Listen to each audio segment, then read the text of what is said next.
Bismillahirrahmanirrahim. Assalamualaikum warahmatullahi wabarakatuh. Selamat siang, Bapak Prof. Zainal Arifin Hussein selaku Ketua Badan Arbitrase Syariah Nasional Majelis Ulama Indonesia. Terima kasih atas perkenan waktu Bapak untuk wawancara. Selaku Ketua Basarnas, ada beberapa pertanyaan yang ingin saya sampaikan kepada Bapak Profesor.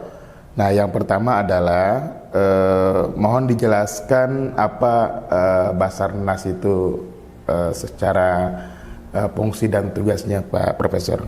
Ya, terima kasih. Assalamualaikum warahmatullahi wabarakatuh. Basarnas ini atau Badan Arbitrase Syariah Nasional Majelis Ulama Indonesia ini bermula dari perubahan paradigma ekonomi Islam, terutama keuangan. Tahun 93 itu muncul desakan dari umat Islam yang dipelopori oleh Majelis Ulama Indonesia, yang saat itu ketuanya adalah Kiai Haji Hasan Basri, untuk membentuk sebuah bank yang berorientasi pada syariah. Namun karena situasi politik saat itu, kata syariah belum diperkenalkan, tetapi muamalah. Maka lahirlah Bank Muamalah.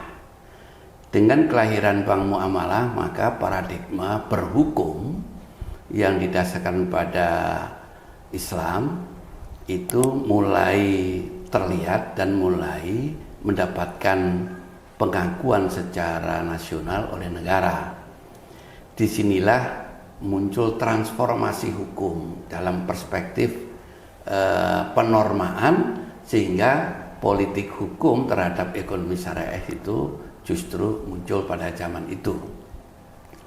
Nah, setelah lahirnya Bank Muamalah, maka tentu ada dispute, ada sesuatu yang kemungkinan terjadi antara bank dan nasabah.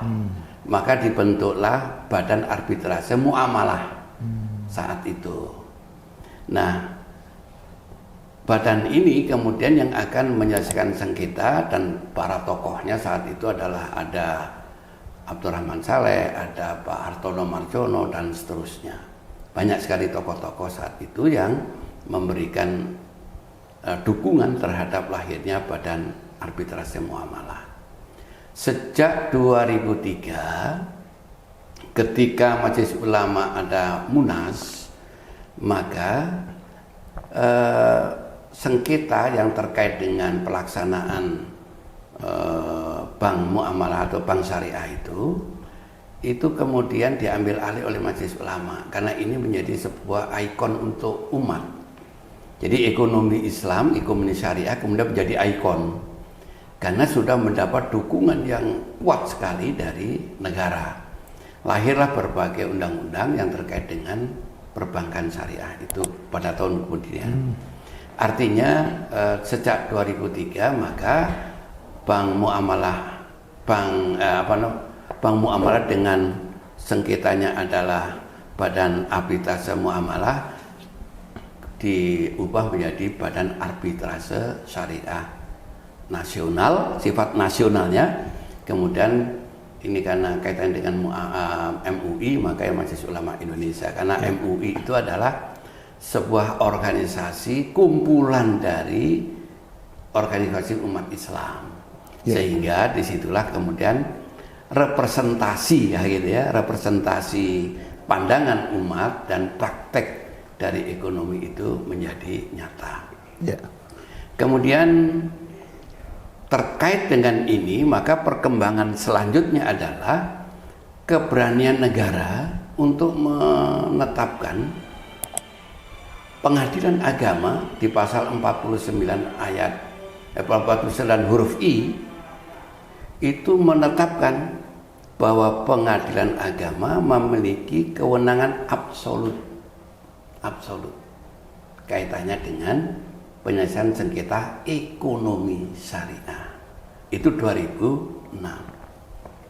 Namun sebelumnya terkait dengan arbitrase, itu kan lahir Undang-Undang 3099. Di beberapa pasal tertentu menyebutkan bahwa penyelesaian sengketa di luar pengadilan termasuk di Undang-Undang Kekuasaan Kehakiman itu diselesaikan oleh badan arbitrase.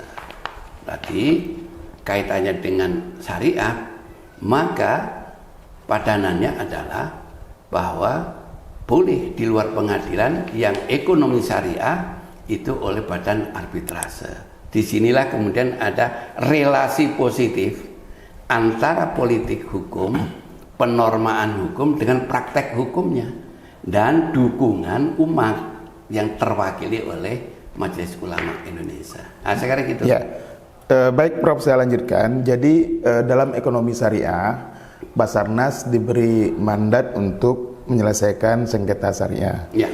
Nah, terkait dengan gadai syariah, rahin atau yang orang meminta gadai dan murtahin yang memberi gadai, jika dalam proses akad mereka dan terjadi sengketa karena tidak sesuai antara akad dengan prakteknya, bagaimana caranya baik pegadaian atau rahin atau murtahin ini yang bermasalah yang sengketa ini, jika ingin mereka diselesaikan di Basarnas, apa yang harus mereka lakukan? Iya, sebenarnya mereka punya dua pilihan ya, untuk menyelesaikan perbedaan-perbedaan dan timbul perselisihan itu melalui, kali ini syariah adalah peradilan agama, atau alternatif lain dispute-nya yaitu badan arbitrase syariah. Kalau untuk badan arbitrase syariah kuncinya cuma satu, yaitu tercantum atau tidak tercantumnya klausula penyelesaian sengketanya melalui, itu harus satu, badan arbitrase atau disebutkan peradilan agama, pengadilan agama. Nah, oleh karena jika disebutkan di situ ada klausula penyelesaian sengketa ini dalam perjanjian akad mereka, itu menyebutkan penyelesaian sengketa di badan arbitrase syariah, maka otomatis badan arbitrase syariah akan menerima dengan tangan terbuka. Nah, yang meminta penyelesaian sengketa ini, siapa yang berhak mengajukan penyelesaian ke Basarnas? Apakah yang menerima gadai rahinnya atau murtahin orang yang memberi gadai atau pegadaian syariah? Di antara mereka berdua ini, siapa yang bisa mengajukan kalau di akadnya tercantum bahwa penyelesaian sengketanya di Basarnas MUI? Ya, tergantung siapa yang mempersoalkan lebih dulu. Bisa apa namanya, perusahaan gadainya, bisa juga yang menerima gadai. Siapa yang merasa dirugikan dan punya kepentingan langsung, itulah yang berhak yang paling utama. Jadi dua pihak itu. Karena ini adalah sebuah akad, sebuah perjanjian, maka saya biasanya menerjemahkan perjanjian itu sanctity of contract. Suatu kehormatan untuk berjanji. Makanya disebut akad. Akad itu janji, janji itu adalah sebagai ikrar.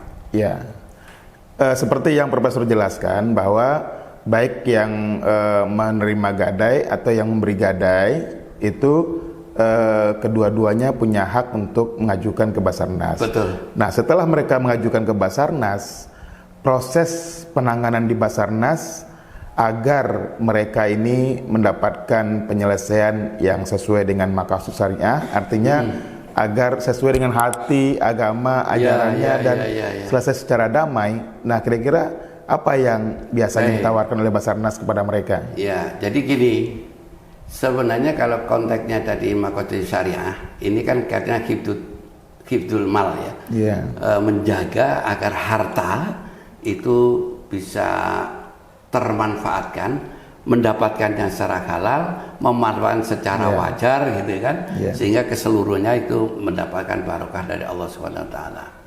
Nah, jika nanti ada sengketa atau permohonannya diajukan saja ke Basarnas, setelah Basarnas mendapatkan gugatan itu, maka secara administrasi akan tercatat di sekretariat. Kemudian kami membiasakan diri, kami berkumpul pengurus dan beberapa arbiter, kemudian mengkaji itu. Setelah mengkaji, kemudian ada kajiannya, ringkasan, tetapi tidak menjudgment terhadap permohonan itu nanti diserahkan kepada arbiter yang dibentuk. Baru kita akan membentuk majelis arbiter. Maka ditawarkan kepada pihak yang menggugat atau sebagai pemohon untuk menunjuk arbiter yang ada di Basarnas.